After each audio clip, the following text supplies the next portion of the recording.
Mais je voulais vous poser une question aussi avant de passer à notre reportage. Un des aspects que vous montrez bien dans le livre, c'est que vous dites on parle beaucoup de pandémie. En réalité, ce n'est pas une pandémie, c'est une maladie causée par les inégalités sociales et la crise écologique.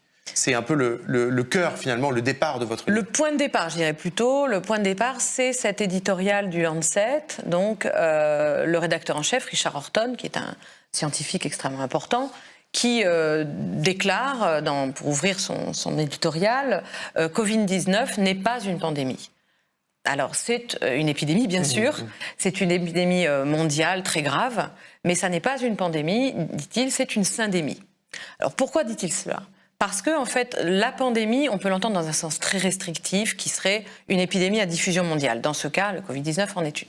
Mais si on entend par pandémie quelque chose du type de la peste, qui touche n'importe quelle personne à égalité, qui menace de mort toute la population mondiale, alors là, on ment, en fait. On raconte n'importe quoi. Alors, qu'on ait pu penser ça... Parce que ce virus, il a touché davantage les populations les plus fragiles. Oui, parce que vraiment...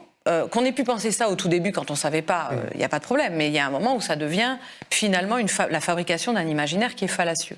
Parce qu'en réalité, le Covid-19, en soi, c'est un virus qui traverse toutes sortes d'organismes sains et jeunes. Et il s'agit donc de porteurs sains, pour qui ça n'est pas... sauf pour une infime minorité qui, effectivement, existe sur le plan statistique. Mais dans ce cas-là...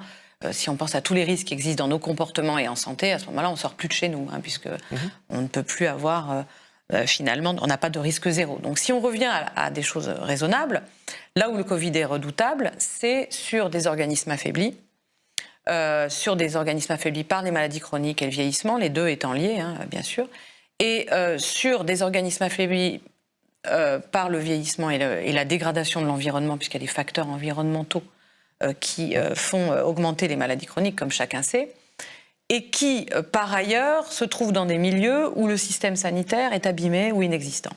Alors là, nous avons un cocktail parfait pour que ce virus devienne une maladie épidémique qui met en crise le système social. Donc c'est un révélateur. Donc en fait, exactement, c'est un révélateur, exactement comme un colorant. Ça traverse des territoires.